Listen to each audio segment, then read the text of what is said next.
300 kilometrów na północny zachód od Las Vegas, na posępnym pustkowiu, leży tajemnicze miejsce znane pod wieloma nazwami.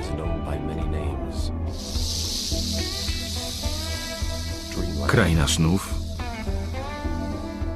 niebiańskie rancho, Groom Lake, a przede wszystkim Strefa 51.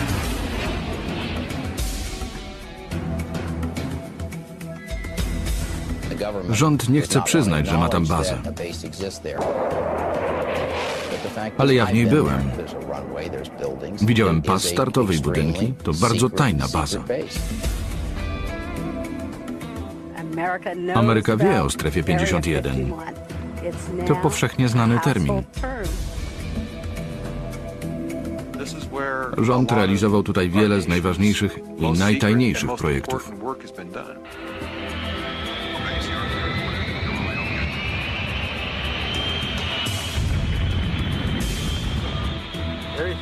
Strefa 51 to pożywka dla teorii spiskowych. Ludzie chętnie uwierzą w najbardziej absurdalne rzeczy na temat prowadzonej tam działalności.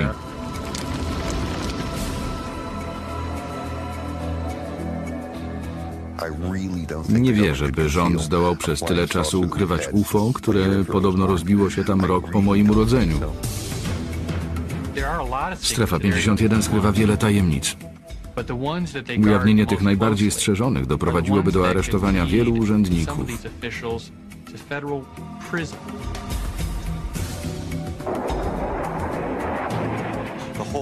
Cały ten teren usiany jest czujnikami magnetycznymi i optycznymi. Przejdziesz za tę linię bez zezwolenia, a cię zastrzelą. Strefa 51. Tajemnica katastrofy.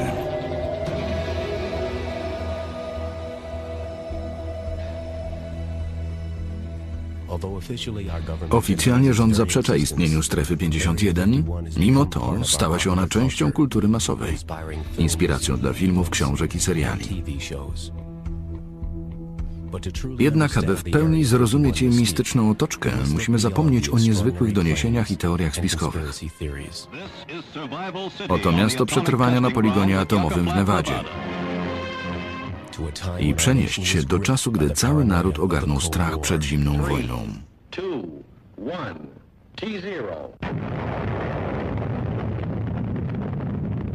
Czasu, gdy Strefa 51 została dosłownie wycięta z pustyni. Jako jeden z kilku obszarów przeznaczonych pod próby jądrowe. Cały teren Strefy 51 w latach 50. przejęła Komisja Energii Atomowej, obecne DOE, czyli Departament Energii.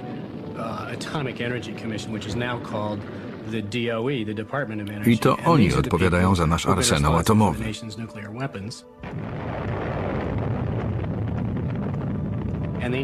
Musieli go gdzieś testować. A środkowo-południowa Nevada to miejsce, na którym nikomu nie zależało. Na starych mapach stworzonych przez komisję widać, że teren został podzielony na duże kwadraty.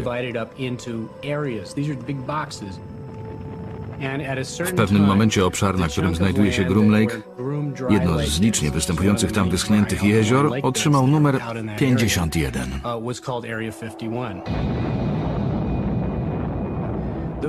To stare mapy i ten podział już nie obowiązuje, ale nazwa przylgnęła do miejsca.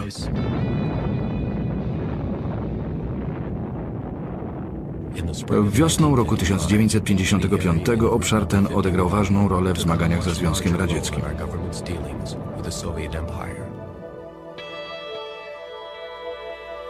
Tego roku Kelly Johnson, genialny inżynier lotnictwa, zaprojektował pierwszy ściśle tajny samolot zwiadowczy Ameryki U-2.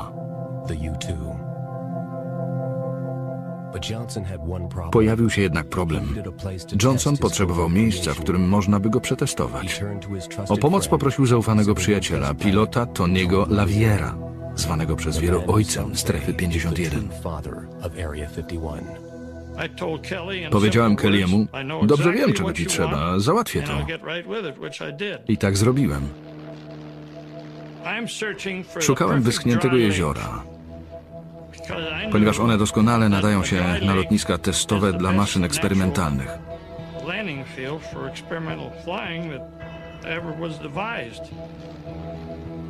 Przez blisko tydzień zespół Tony'ego Laviera przeszukiwał pustynię. Gdy przekroczyli łańcuch gór Nellis i ich oczom ukazało się Groom Lake, Lavier wiedział, że poszukiwania dobiegły końca. W skali od 1 do 10 to jezioro daje 10+. Reszta nawet się do niego nie umywała. Leży na kompletnym pustkowiu, gdzie zapuszcza się naprawdę niewielu ludzi.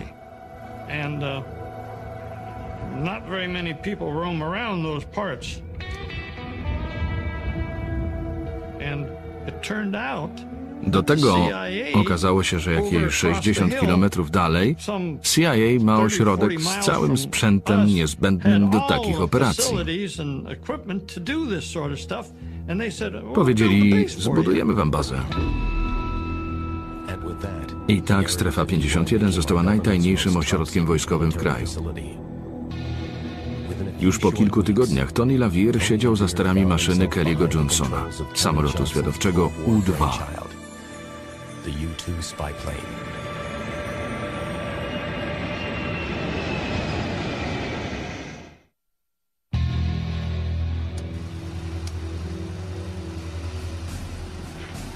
W trakcie każdej wojny najpotężniejszą bronią jest wiedza o przeciwniku. Pod koniec lat 50. samolot U-2, opracowany i testowany w Strefie 51, stał się tajną bronią przeciwko Związkowi Radzieckiemu. Wiedzieliśmy, że Rosjanie chcą jak najszybciej wyprodukować bombę atomową, ale nie mieliśmy możliwości obserwowania ich ogromnego terytorium. Wtedy CIA zgłosiła się do Lockheed Skunk Works, która wtedy była grupą utalentowanych inżynierów, i zapytała: zrobicie nam coś, co lata wysoko? Po niedługim czasie powstał pierwszy niewidzialny samolot zwiadowczy U-2. Czułe aparaty U-2 były w stanie dostarczyć szczegółowych zdjęć wrogich instalacji, mimo że robiły je z wysokości 24 km, gdy samolot pozostawał daleko poza zasięgiem radarów. U-2 był samolotem szpiegowskim, ale armia wypuściła w świat historyjkę, że w bazie trwają badania zlecone przez Komitet Doradczy do Spraw Aeronautyki, z którego potem powstało NASA.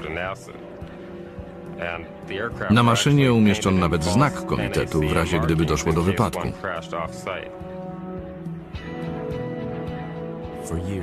U-2 odbył wiele tajnych misji, dzięki którym Amerykanie wiedzieli o postępach w tworzeniu radzieckiego arsenału jądrowego.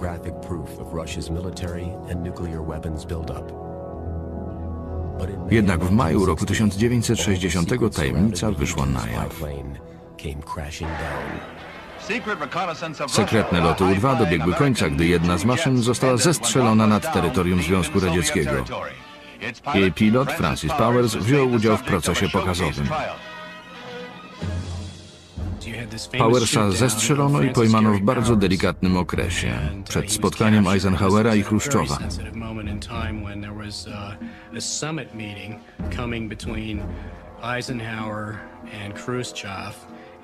5 dni przed planowanym szczytem nasz człowiek spadł im z nieba w nieoznakowanym samolocie i wszyscy wpadli w panikę. Nikita Chruszczow oświadczył, że nad terytorium Związku Radzieckiego zestrzelono amerykański samolot.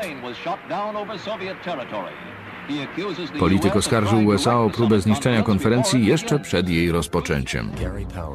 Radziecki sąd uznał Powersa winnym szpiegowstwa i skazał go na 10 lat więzienia. Pilot został jednak wymieniony za sowieckiego agenta przetrzymywanego w USA. Choć cały incydent był żenujący, dane zdobyte dzięki misjom U-2 okazały się bezcenne.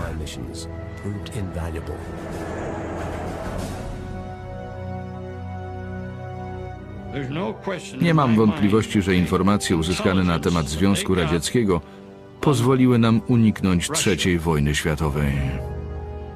probably kept us out of World War III.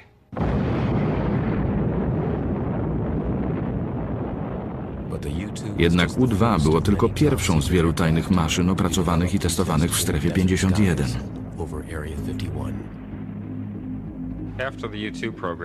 Po zakończeniu prac nad U-2 ośrodek Groom Lake testował samolot A-12, zdolny do lotów z prędkością ponad 3 machów na wysokości powyżej 24 km. Był to poprzednik SR-71 Blackbird. Latające do dziś Blackbirdy wytyczyły nowe granice technologii lotów naddźwiękowych.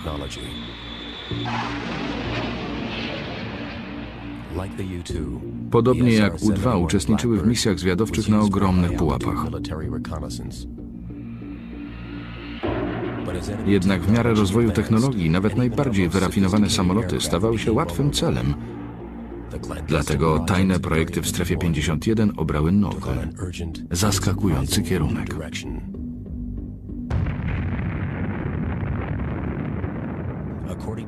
Niektórzy eksperci twierdzą, że pod nocnym niebem Strefy pracowano nad zupełnie innym typem samolotu.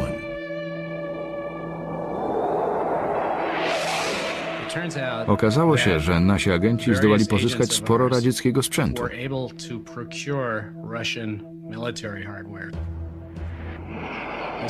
Całe migi, systemy radarowe i tak dalej. To naturalne, że za żelazną kurtyną zdarzali się przekupni członkowie rządu czy armii i cały ten sprzęt trafił nad Groom Lake. Mieliśmy tam dywizję czerwonych kapeluszy, składającą się z amerykańskich pilotów latających migami. Możliwość rozebrania broni wroga na części jest bardzo użyteczna. Okazało się, że w Strefie prowadzono takie właśnie prace. Były one ściśle tajne. Jednak radzieckie migi i dywizja czerwonych kapeluszy nie były jedynymi tajemnicami Strefy. W latach 70. zaczęto tam pracować nad technologią stealth.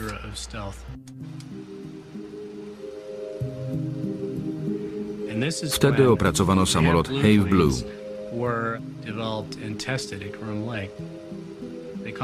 Nazywano je egzemplarzami demonstracyjnymi. Inżynierowie doszli do wniosku, że płaskie powierzchnie pozwolą na odbicie fal wysyłanych przez radar. Dlatego pomyślano o kształcie przypominającym brylant. Pytanie brzmiało, czy będą latać.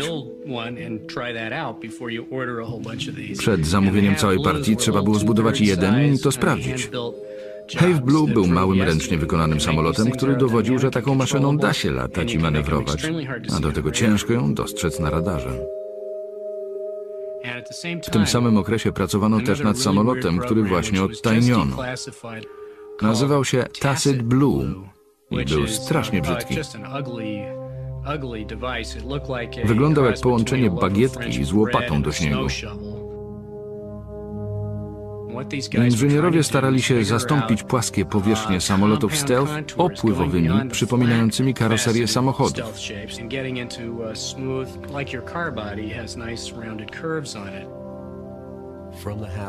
Z projektów Have Blue i Tacit Blue wyłoniła się technologia, która dała początek największej tajemnicy wojsk lotniczych.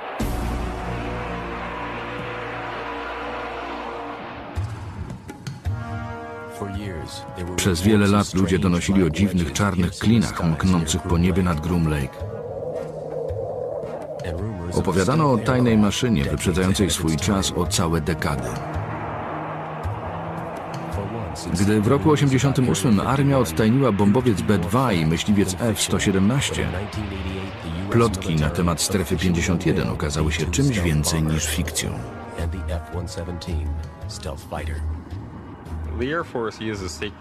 Tajemnica pozwala wojskom lotniczym chronić swoją technologię. Zakładamy, że jeśli coś pozostanie jak najdłużej tajne, wtedy wróg nie uzyska przewagi. Takie podejście sprawdziło się przy programie Stealth. Wszelkie prace nad F-117 odbywały się w nocy. Mechanicy, inżynierowie i piloci musieli przestawić się na nocny tryb życia. Załoga czarnego myśliwca, jak go nazywano, nosiła czarne kombinezony. W lutym roku 91 lata tajnych operacji nad pustynią Nevady zostały poddane testowi nad piaskami Zatoki Perskiej. F-117 to w zasadzie lekki bombowiec, który doskonale sprawdził się podczas wojny w Zatoce.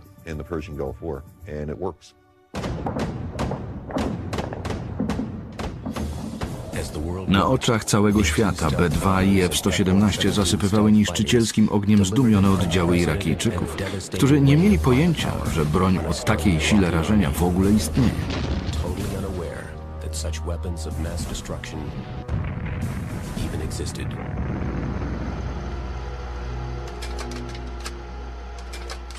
Dziś Strefa 51 nadal skrywa swoje tajemnice. Plotka głosi, że trwają tam prace nad ściśle tajnym hipersonicznym samolotem Aurora. Aurora to nazwa, którą nadaliśmy bardzo szybkiemu pojazdowi, nad którym trwają tajne prace badawcze.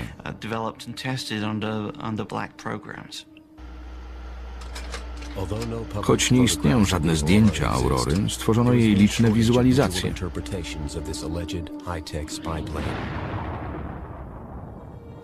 Podobno rewolucyjny napęd pozwala jej latać z prędkością 6 machów i atakować z niezwykłą precyzją. To wielki skok w technologii lotniczej. Oznacza też krok w kierunku walk prowadzonych na całym globie. Taka technologia pozwala nie tylko na przeprowadzanie misji zwiadowczych, ale i dokonywanie precyzyjnych uderzeń na całym świecie w ciągu zaledwie kilku godzin od otrzymania rozkazu.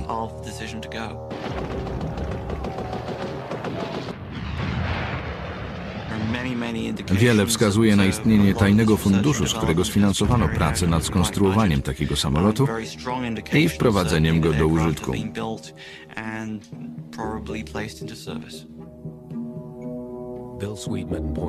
Jako dowód istnienia Aurory, Bill Sweetman wymienia liczne dokumenty rządowe i wojskowe.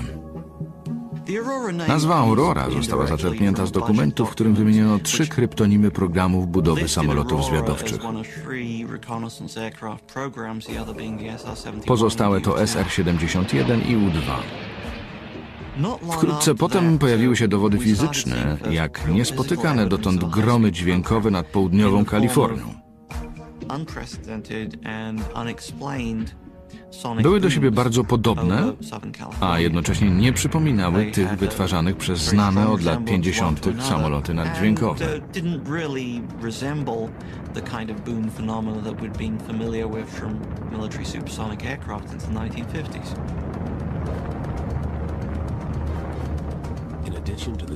Bill Sweetman uważa, że nietypowe gromy dźwiękowe to nie jedyny dowód istnienia Aurory.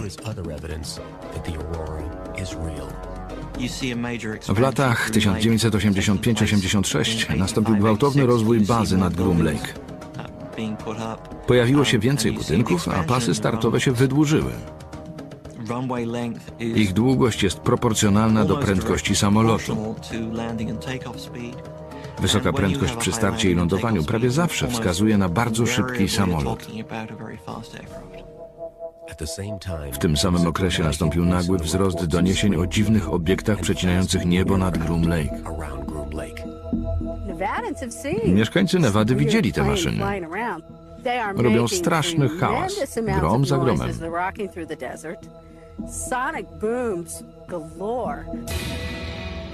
Wojsko twierdzi, że one nie istnieją. My wiemy swoje. Ale najbardziej wymowne jest nagłe zakończenie programu SR-71 Blackbird. Po tej decyzji armia została bez żadnego oficjalnego samolotu zwiadowczego. Gdy Blackbirdy przeszły na emeryturę, ludzie pytali, dlaczego? Przecież to najszybszy samolot świata. Nigdy go nie zestrzelono, a podobno strzelano do niego tysiące razy. Dlaczego wycofujemy tak przerażającą maszynę? Wielu uważa, że jedyny powód to wprowadzenie nowocześniejszego zastępcy. Aurora doskonale pasuje do Strefy 51. Do ukrycia takiej maszyny potrzeba ogromnego obszaru i wielkiej bazy. A taka właśnie jest strefa. Jednak stanowisko rządu pozostaje niezmienne. Żaden samolot tego typu nie istnieje. Komisje obu izb i samej armii badały sprawę Aurory i stwierdziły, że nie istnieje. Chcielibyśmy mieć samolot, który doleci do Bagdadu w 3 godziny. Być może ktoś już go projektuje, ale na razie nie istnieje.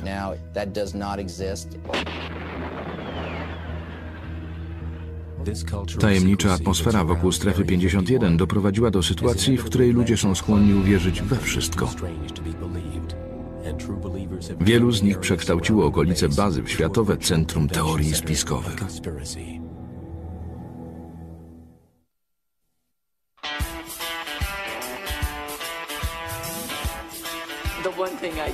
Ludzie powinni wiedzieć, że Nevadę przecina jedyna na świecie autostrada obcych.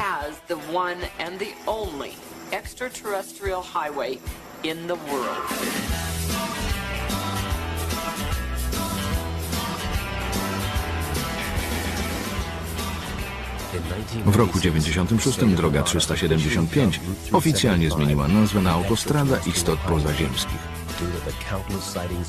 Doprowadziły do tego liczne doniesienia o zaobserwowaniu nad nią UFO.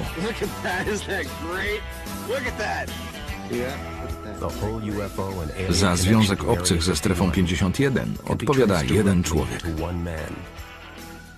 Absolwent MIT, fizyk Bob Lazar.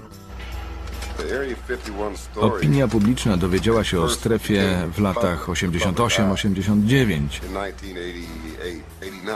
gdy Bob Lazar ogłosił, że badał w niej prawdziwy statek obcych. Gdy Lazar ogłosił swoje rewelacje, media oszalały.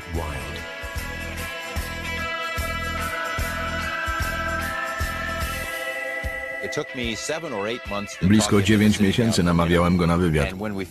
Gdy w końcu do niego doszło, usłyszałem najdziwniejszą opowieść w swojej karierze. Powiedział, że pracował w strefie S4 na południe od Groom Lake i że cały ośrodek ukryty jest w górskim zboczu, a hangary zbudowano tak, by przypominały jego część. Było ich 9, a w każdym stało coś, co przypominało latający spodek.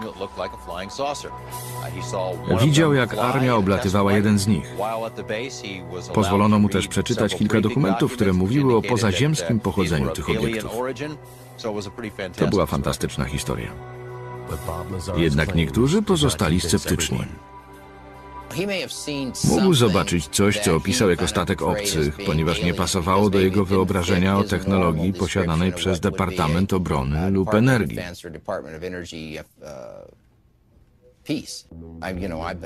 Też tam byłem i nie widziałem żadnego UFO ani obcych. Owszem, to tajna baza, ale nie tego rodzaju. Opowieść Boba Lazara potrafi namieszać w głowie. Wiele dowodów wskazuje na to, że mówił prawdę. Ja sądzę, że wszystko wyglądało tam trochę inaczej. Można mu wierzyć lub nie, ale to on zwrócił uwagę opinii publicznej na tę bazę.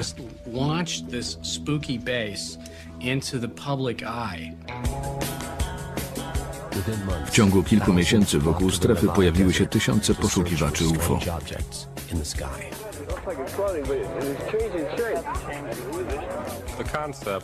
Idea odwiedzin istot pozaziemskich stała się częścią kultury masowej. Przyciągnęła setki, a może i tysiące ludzi na tereny, na które wcześniej nie zapuściłaby się większość rozsądnych osób. Nic dziwnego, że doniesienia o UFO i innych istotach stały się tu niemal codziennością.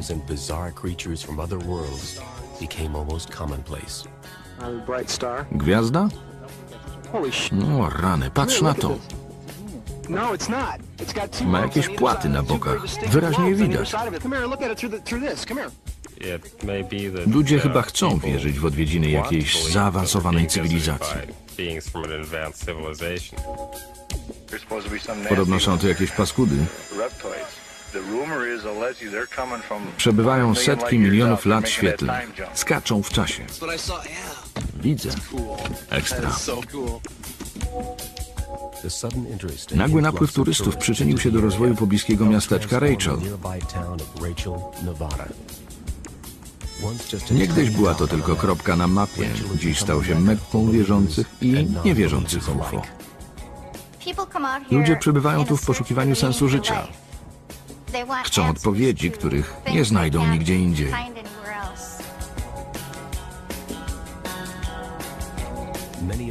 Wielu ciekawskich wstępuje do zajazdu Ale, by uciec przed upałem i wymienić się opowieściami o bliskich spotkaniach każdego stopnia.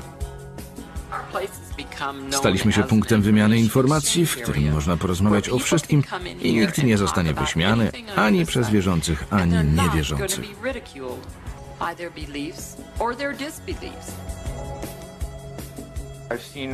Widziałem, jak coś leciało w stronę Groom Lake. Były to 3 impulsy światła w odstępie 1 sekundy.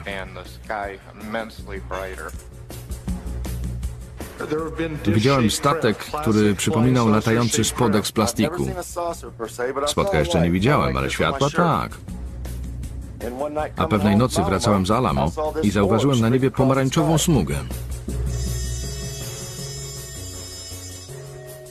Byłem świadkiem, jak jakiś pojazd uniósł się nad południową częścią strefy, a potem nagle wystrzelił równolegle do ziemi. W 1,5 sekundy przeleciał blisko 8 kilometrów. Nie ma chyba dnia, w którym ktoś by o czymś nie donosił. Wielu byłych pracowników strefy twierdzi, że zatrudniają tam też istoty z innych planet. Mówią, że jest ich tam kilka gatunków. Z małymi i dużymi nosami. Jaszczury, pomarańczowi, niebiescy i humanoidy. Nikt tak naprawdę nie wie, co tam się dzieje.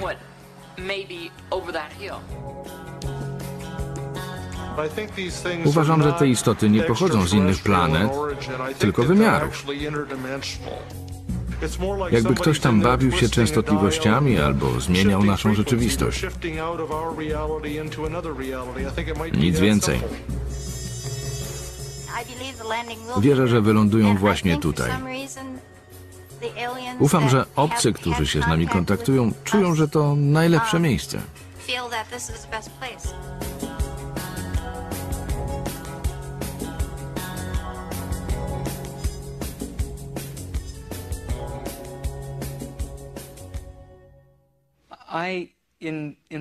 W głębi serca chcę wierzyć, że oni tam są. Jednak nie uwierzę, póki nie zobaczę. Ale to świetny temat na film. Bill Fay, producent Dnia Niepodległości, spotkał się z raczej dziwną reakcją, gdy poprosił armię o pomoc techniczną w nakręceniu filmu.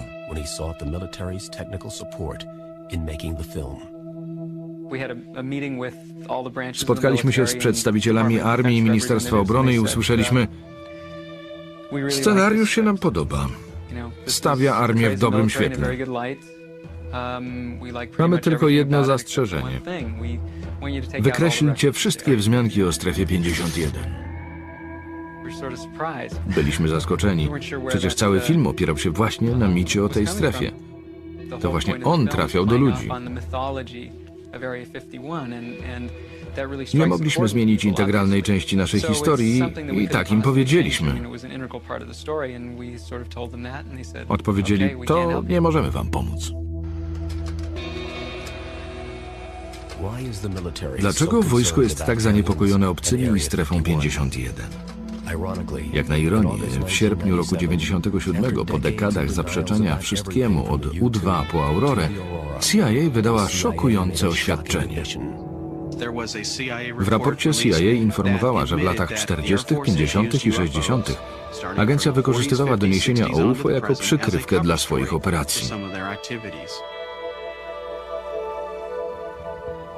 Według tego oficjalnego raportu tysiące doniesień o spotkaniach z UFO miało związek z tajnymi lotami samolotów rozpoznawczych.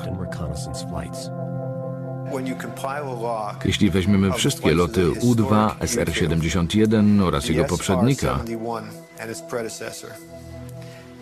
a także Tacit Blue, który doprowadził do powstania myśliwca Stealth, to wystarczy, by wyjaśnić każde doniesienie o UFO nad Strefą 51. Ale dlaczego armia pozwala, by plotki o UFO tak się rozprzestrzeniały? CIA wydaje blisko połowę budżetu na kontrwywiad i dezinformację. Chodzi o to, że jeśli uwiążemy wroga w pogoń za rzeczami, które nie istnieją, to uzyskamy nad nim przewagę. Rozwianie wątpliwości na temat UFO spowodowałoby, że ludzie przestaliby się tym interesować. To była świetna przykrywka. Wielu uważa, że ostatnie oświadczenie CIA jest niczym więcej jak kolejną dezinformacją mającą na celu zatuszowanie prawdy o UFO i Strefie 51.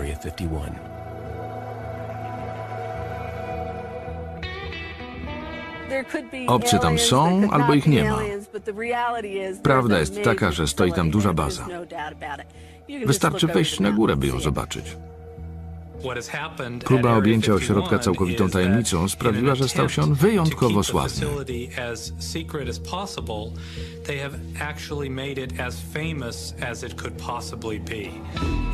Strefa 51 to powszechnie znany termin.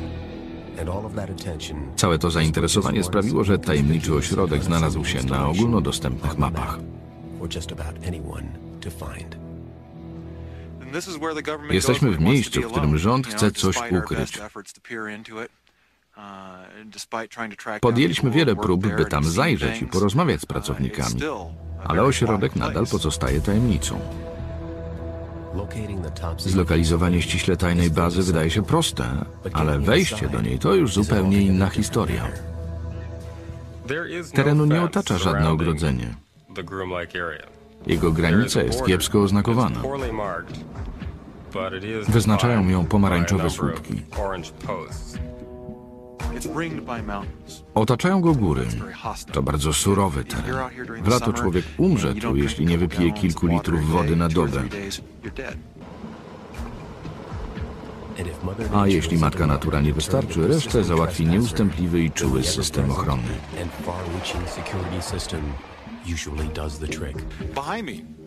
Widać za mną dwóch strażników Strefy 51. Obserwują nas. Mają potężne lornetki i zdalnie sterowane kamery. Cały ten teren usiany jest czujnikami magnetycznymi i optycznymi. Pewnie nawet nas teraz słyszą.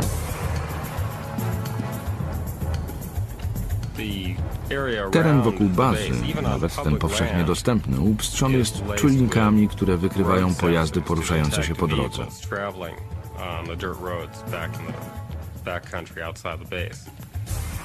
Ochrona wie, kiedy się zbliżasz. Niektórzy twierdzą, że system jest tak zaawansowany, że pracownicy strefy wyczuwają nawet nasz zapach. Plotka głosi, że czujniki wokół bazy potrafią odróżnić zapach człowieka od innych stworzeń błąkających się po pustyni.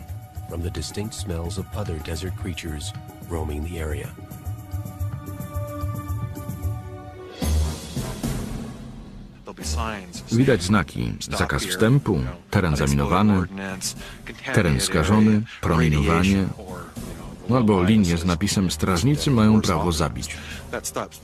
Większość ludzi się zatrzymuje. Głupcy idą dalej. Wjeżdżają tam ludzie w jeepach i stają oko w oko z facetami uzbrojonymi w karabiny. Wkurzają się, ale jeśli nie zawrócą, mogą dostać kulkę. Ludzie, którzy doszli aż do strażnicy, zostają aresztowani. Obezwładniają ich, wiążą i wrzucają do więzienia.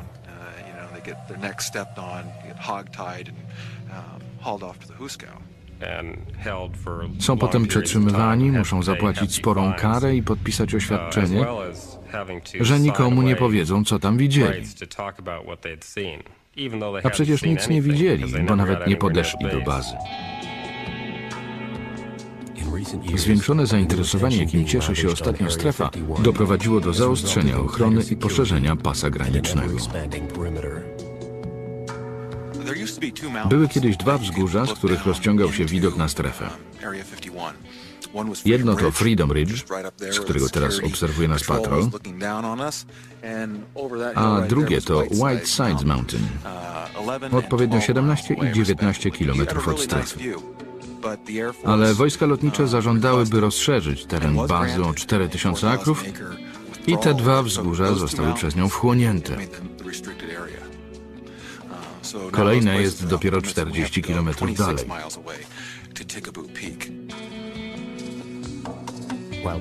Rząd poświęca miliony dolarów i roboczogodzin nie tylko na utrzymanie ludzi z dala od strefy, ale również, by ich do niej przyciągnąć.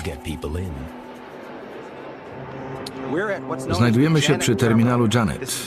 Tutaj większość pracowników bazy parkuje swoje auta lub samoloty.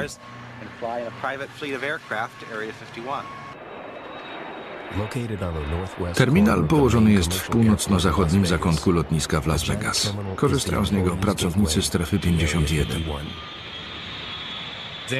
Stoi tam flota Boeingów 737.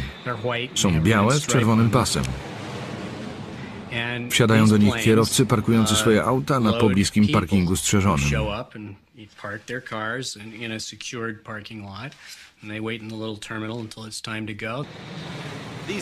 Właścicielem tych samolotów są wojska lotnicze, ale pracownicy wież kontrolnych mówią o nich Janet. Na przykład lot Janet 123. Jak wszystko związane ze Strefą 51, także i pochodzenie nazwy Janet owiane jest tajemnicą. Na pierwszy rzut oka nie dzieje się tutaj nic niezwykłego, ale wprawny obserwator zauważy różnicę.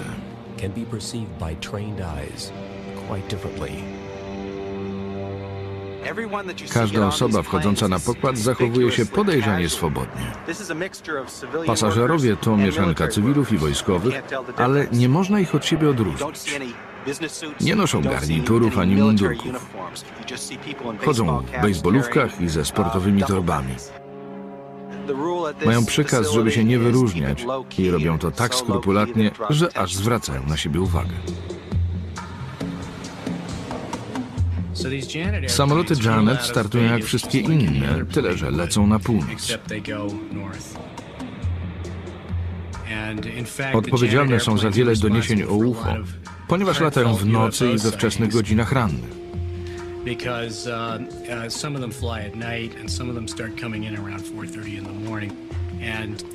Ze wzgórz, które zostały już pochłonięte przez bazę, widać było ich światła podczas lądowania.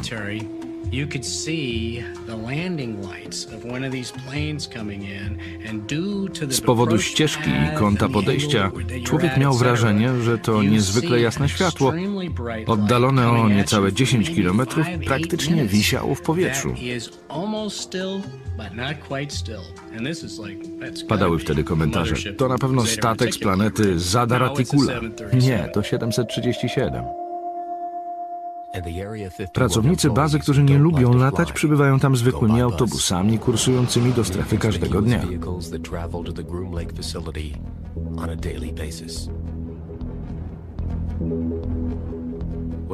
Co dzieje się, gdy już dotrą na miejsce, pozostaje tajemnicą. Chronioną przez ściśle przestrzegane przepisy bezpieczeństwa. Każdy pracownik Groom Lake musi podpisać przysięgę, że nigdy nie zdradzi niczego, co słyszał, widział lub robił w bazie.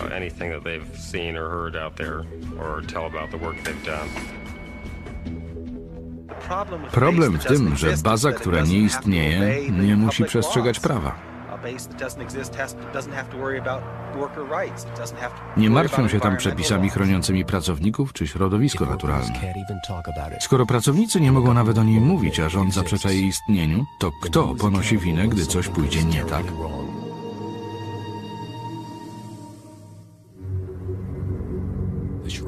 Całun tajemnicy państwowej, pod którym działa Strefa 51, został zagrożony przerwaniem, gdy grupa byłych pracowników oskarżyła rząd o działalność kryminalną.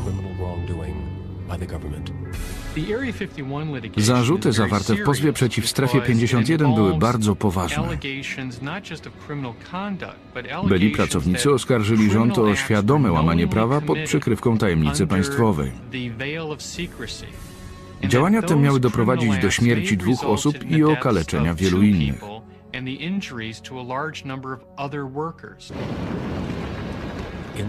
Autorzy pozwu twierdzili, że przez ponad dekadę rząd w tajemnicy i świadomie spalał w Strefie 51 toksyczne odpady.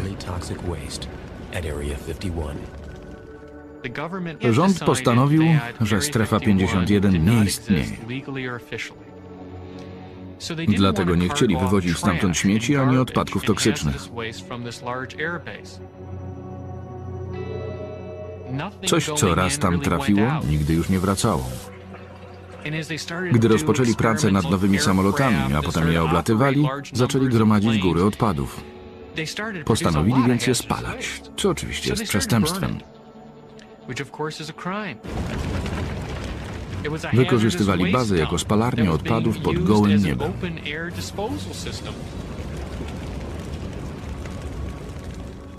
Po kilku latach pracy w strefie u blacharza Roberta Frosta pojawiły się dziwne objawy chorobowe.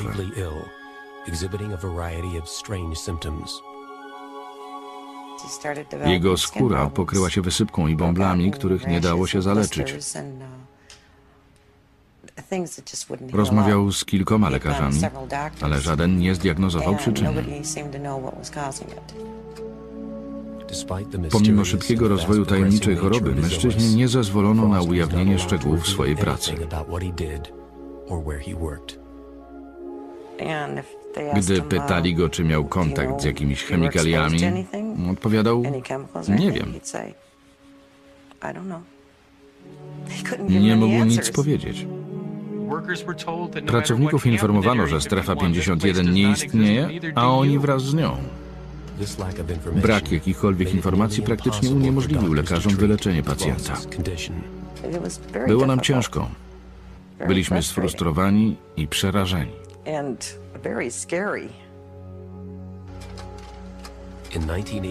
W roku 1988 Robert Arthur Frost zmarł w wieku 57 lat. Wyniki autopsji sugerują, że powodem zgonu był stały kontakt z toksycznymi odpadami. W ciele męża znaleźli chyba z 18 różnych związków. Poziom niektórych 10-krotnie przekraczał normę. Teraz już nie pamiętam, ale 2 albo 4 nigdy wcześniej nie znaleziono w ludzkim organizmie. W sierpniu roku 1994 Helen Frost złożyła do sądu pozew w imieniu zmarłego męża i 6 innych pracowników Strefy 51. Ich również zmuszono, by cierpieli w milczeniu. Jej prawnik Jonathan Terry od początku czuł, że stanął przed trudnym zadaniem. W trakcie 2 pierwszych przesłuchań rząd zaprzeczał, że Strefa 51 w ogóle istnieje. A przecież te bazy widać. Istnieją jej zdjęcia. Podpisano traktat, na mocy którego Rosjanie mogą nad nią latać, a ich prawnicy mówią: nie możemy zaprzeczyć ani potwierdzić, że ta baza istnieje. A ja patrzę na nich i mówię: zawiozę was tam i pokażę ją palcem. 29 września roku 1995, po blisko 4 dekadach ukrywania prawdy, rząd po raz pierwszy przyznał, że Strefa 51 wymieniona jest w rozporządzeniu prezydenckim o numerze 9545.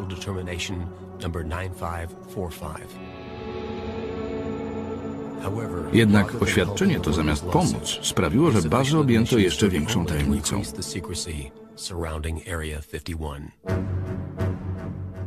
Prezydent Clinton wystawił tym prawnikom dokument, który głosił: nie musicie odpowiadać na żadne pytania, ponieważ zagraża to bezpieczeństwu narodowemu. Taki dokument uniemożliwił dalsze prowadzenie dochodzenia. Jeśli jakaś agencja dostaje rozkaz, by robić swoje i nie przejmować się resztą, to pojawiają się nadużycia. Teraz za nie płacimy.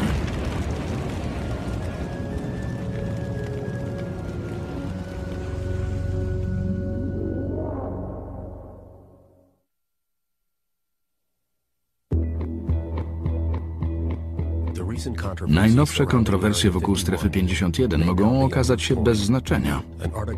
Jim Wilson opublikował bowiem artykuł, w którym dochodzi do zaskakującego wniosku. Strefa 51 została przeniesiona. Dowodem tej przeprowadzki jest brak aktywności na terenie bazy. Liczba doniesień o dziwnych światłach zaczęła nagle spadać. Podobnie jak doniesienia o gromach dźwiękowych.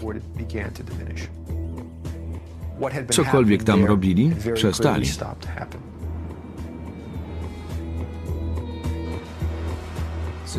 Jim Wilson postanowił zbadać tę sprawę osobiście. Jednak gdy tam pojechał, ośrodek nad Groom Lake był opuszczony. Całkowicie. Jechałem drogą nad jezioro aż do ogrodzenia poligonu. Nikogo tam nie było. Pojechałem do Rachel, żeby porozmawiać ze znajomymi, którzy pomogli mi przy wcześniejszych artykułach. Nie zastałem ich.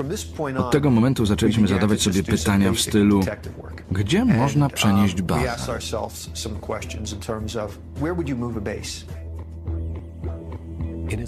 W swoim artykule Wilson twierdzi, że tajne badania wraz z całym personelem i sprzętem przeniesiono do opuszczonego ośrodka rakietowego w Utah oraz 2 innych baz w Colorado.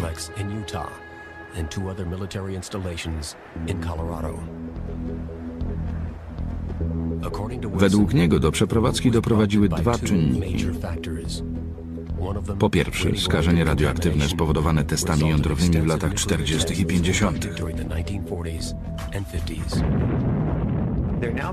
Naukowcy odkryli, że materiały skażone podczas prób podziemnych zaczęły przedostawać się na powierzchnię, czego nikt się nie spodziewał. Strefa 51 została kilkukrotnie ewakuowana z powodu silnego opadu radioaktywnego. Cały obszar stał się zbyt niebezpieczny, by prowadzić na nim prace badawcze. Drugim powodem porzucenia ośrodka jest zmiana tematyki tych badań.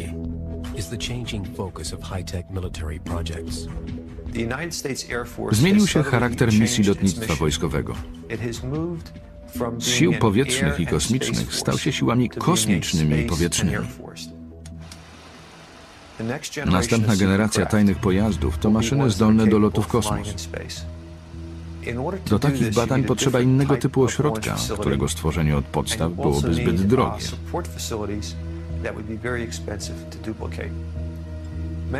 Wiele z takich baz istnieje w okolicy Colorado Springs. A pilnie strzeżone lotnisko znajduje się też w bazie Michael Air Force, do której nie zbliży się nikt o zdrowych zmysłach, bo testują tam broń biologiczną i gazy paraliżujące.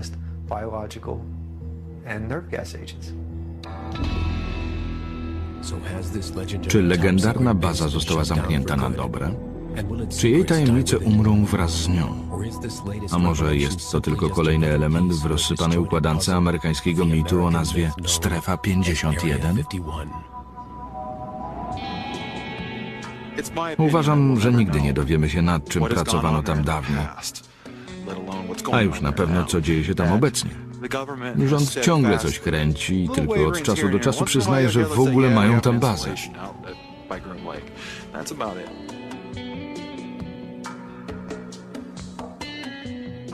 Myślę, że ludzie przestaliby się tak tym interesować, gdyby rząd nadał tej bazie nazwę i przyznał, że prowadzi tam tajne badania. Uwagę opinii publicznej przyciąga fakt, że przeczą jej istnieniu. Ludzie uwielbiają tajemnice i dopóki rząd będzie twierdził, że Groom Lake nie istnieje, społeczeństwo będzie snuło domysły pełne strasznych opowieści o obcych i Bóg wie o czym jeszcze. Filled with nice sinister tales of aliens and who knows what else. Skoro nikt nie wie, co dzieje się w tej bazie, można obarczyć ją winą za wszystko. Przetrzymują tam Kennedy'ego i Elvisa. Jest jak tablica, na której wypisujemy swoje marzenia i lęki.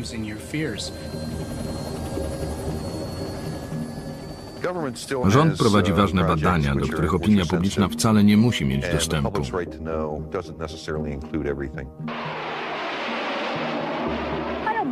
Nie przeszkadza mi, że testują tu Aurorę czy jakiś inny pojazd. Drażnią mnie rzeczy, które temu towarzyszą, a pozostają przed nami ukryte. Ludzie chcą wierzyć, że rząd coś tam kombinuje, że coś przed nimi ukrywa. Jednak od pewnych prac zależy bezpieczeństwo tego kraju. Nie postępujemy tak, by ukryć coś przed obywatelami, tylko dlatego, by ukryć to przed pewnymi krajami za oceanem. Te prace to żadna tajemnica. Chodzi o badania nad najbardziej zaawansowanymi technicznie pojazdami naszego kraju. To jeden z kilku takich ośrodków na naszej planecie.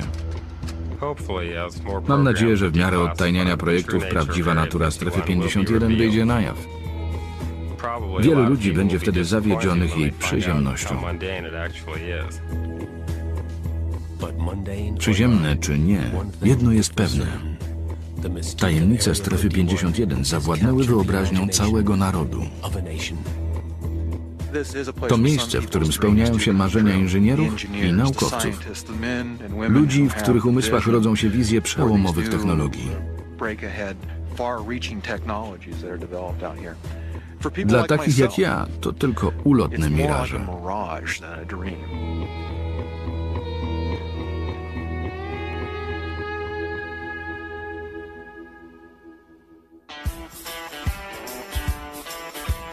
Wersja polska dla VOD.pl, Master Group Studio. Tekst Michał Moszczyński. Czytał Jarek Łukomski.